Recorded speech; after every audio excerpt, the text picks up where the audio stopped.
Dr. Bernardo Villegas, University Professor at the University of Asia and the Pacific, and I'm an economist.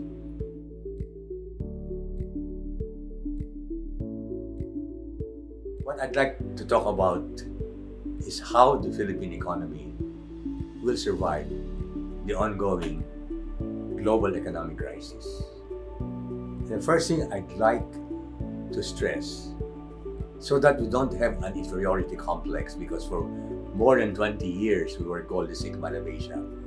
Let me make it very clear that based on very solid facts, the Philippines is no longer the sick man of Asia. A lot of international institutions, starting with the World Bank, are praising the Philippines as one of the fastest growing economies in not only the Indo-Pacific region to which we belong, but all over the world. Now, how did we become, right now, one of the most promising emerging markets in the world? The main reason is, despite the varying qualities of our political leaders over the last 30 years, all of them without fail were able to appoint the best and the brightest to occupy different positions in anything that has to do with economics. Central Bank, NEDA, Department of Trade and Industry, Department of Finance, name it, anything that has to do with economics. Never mind the press secretary, never mind the executive secretary. They don't contribute to economic development. But all these agencies that have to do with economic development, the heads were always the best and the brightest, who little by little, painfully but slowly, were able to improve our economic institutions and correct errors that our past leaders made in economic policies. Now, you will see that despite, I'm sure, some people who are still doubting the capability of our President Marcos Jr., all these agencies that I referred to are headed once again by the best and the brightest. In fact, in my 30 to 40 years of following up what's happening to the Philippine economy, I can say that the present team is the best I've ever seen in terms not only of competence and integrity, but of experience of many years in working for the public sector. And that is very important, because you can have the brightest individual, even the most honest individual, but if they're not experienced in leading people in government, they can fail. Not so with the present cabinet members appointed by President Marcos Jr. Now, what are the most important challenges for us to survive this crisis?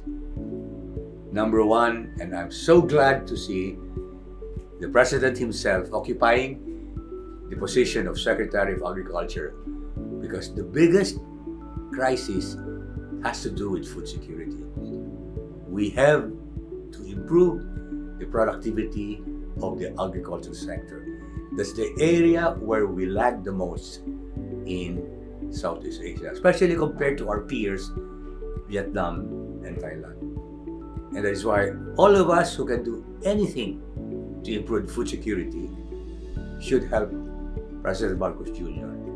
address that number one problem. The second is what Vice President Sara Duterte is occupying, the quality of our basic education. I'm sure many of you have read that our 15-year-old students do the worst in international achievement tests, in reading comprehension, in arithmetic, in science know-how. We really have failed in that area. Now, in a way, I'm glad that our Vice President is the Secretary of Education, because that is where she has the most clout to get more budget for our Department of Education. And that is the number one challenge. We have been spending very little on education, 2 to 3%, while our neighbors have been spending 6 to 8% of their GDP on education. That explains partly why our quality of education is low.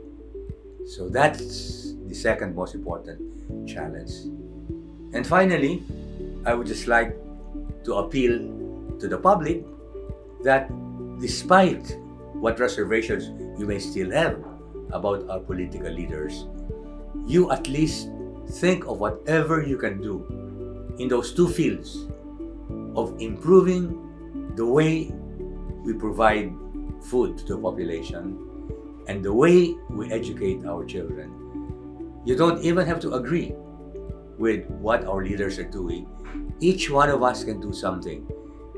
Just to be a little funny, I want all of you to be plantitos and plantitas.